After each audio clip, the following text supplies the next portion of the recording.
انشاءاللہ جو بھی جماعت احمدیہ میں انگلش جاننے والے لوگ ہیں، میں ان کو دعوت عام دیتا ہوں کہ عبدالغفار جمبا کا صرف دعویٰ نہیں ہے کہ اللہ نے مجھے خبر دی ہے کہ اے عبدالغفار میں تجھے وہی نشان رحمت بنا رہا ہوں، یا تیرا ہی میں نے چلہ ہوشیارپور میں مرزا غلام احمد جو محمدی مریم کا روحانی مقام جس نے پایا تھا، میں نے اس کو خبر دی تھی۔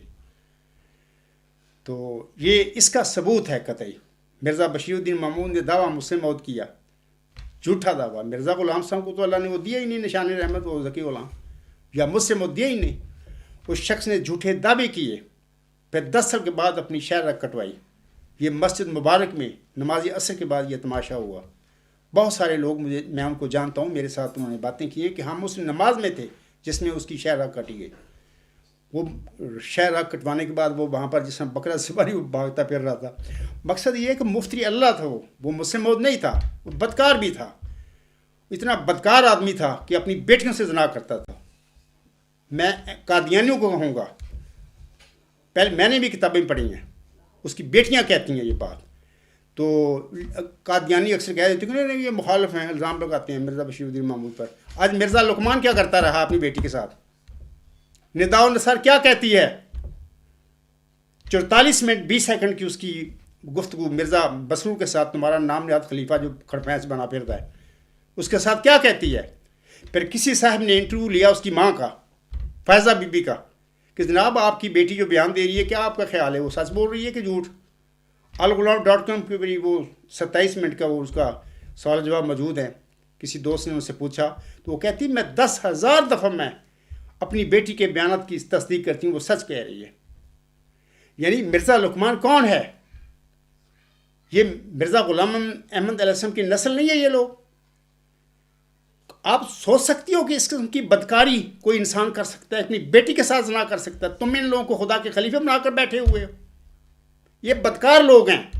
ان بدکاروں میں اللہ تعالیٰ نے مرزا غلام صاحب کو ایک روحانی وجود کے طور پر پیدا کیا، اس کو ایک نشان بنایا دنیا کے لیے، اور اس کو عزت اور مقام دیا۔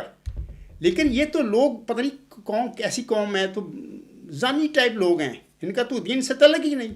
مرزا غلام احمد صاحب کی احمدیت کو یہ دکانداری بنا کر بیٹھ گیا اس کا بیٹا مرزا بشیر الدین محمود احمد۔ 1914 میں پہلے جماعت احمدیہ پر قبضہ کیا بڑی پلاننگ اور سازش کے ساتھ، پھر بعد میں 30 سال اس جو الہامی پیش ہوئی تھی اس کے متعلق مختلف بیانات دے کر احمدیوں کے ذہن پڑھتا رہا۔ بڑے بڑے احمدی تھے جن میں چودھری محمد ظفر اللہ خان صاحب کے بھی پڑھے لکھے انسان تھے۔ میں کبھی کوئی سوچتا ہوں یہ ان لوگوں کو تقبہ نہیں تھا، اس مجرم کو انہوں نے سمجھا نہیں۔ پیرس میں کیا کھانے گیا تھا؟ یعنی تم اس کو مسلم موت بنا کر بیٹھے ہوئے جماعت میں۔ مرزا غلام صاحب کی جماعت پر قبضہ اس شخص نے کیا، تمہیں ننگا کر دیا اللہ نے۔ ندا اور نصر کا جو بیان ہے بتا رہا ہے کہ یہ مرزا غلام صاحب کی اولاد ضرور ہے۔ ان لوگوں کا جو مرزا غلام صاحب کے گھر میں پیدا ہوئے، ان کا مرزا صاحب کی روحانیت سے کوئی تعلق نہیں، یہ دنیا دار لوگ ہیں، بلکہ مرزا صاحب کی احمدیت کو انہوں نے دکان بنایا ہوا ہے۔ اللہ احمدیوں پر رحم کرے۔ میں تمام احمدی جو ہیں، خواتین ہیں اور احمدی دوست ہیں یا بزرگ ہیں، میں سب کو کہتا ہوں عقل کے ناخن لو، اپنی آخرت کا فکر کرو۔ میں وہ وجود ہوں، اللہ نے مجھے خبر دی ہے کہ وہ تو ہی وہی وجود ہے جس کی میں نے محمدی مریم مرزا غلام صاحب کو چلہ ہوشیارپور میں خبر دی تھی۔ میں تجھے ایک رحمت کا نشان دیتا ہوں، اسی کے موافق جو تو نے مجھ سے مانگا، ایک ذکی غلام تجھے ملے گا۔ یہ اس کا ثبوت ہے، اس کو پڑھو، اور قطعی ثبوت ہے جو ابھی میں نے وہ الفاظ الہامی پڑھے ہیں سارے اس کتاب میں، اللہ نے انہی نشانیوں کے ساتھ یہ ڈیوائن تھیری اس آیت سے لکھوائی ہے۔ اللہ کی وحی، اللہ کے انکشافات کی روشنی میں یہ میں نے لکھا ہے۔ میری عقل کا کام نہیں، میں نے تو ایک دن بھی فلسفہ نہیں پڑھا، میں تو سیاست کے طالب علم رہا ہوں۔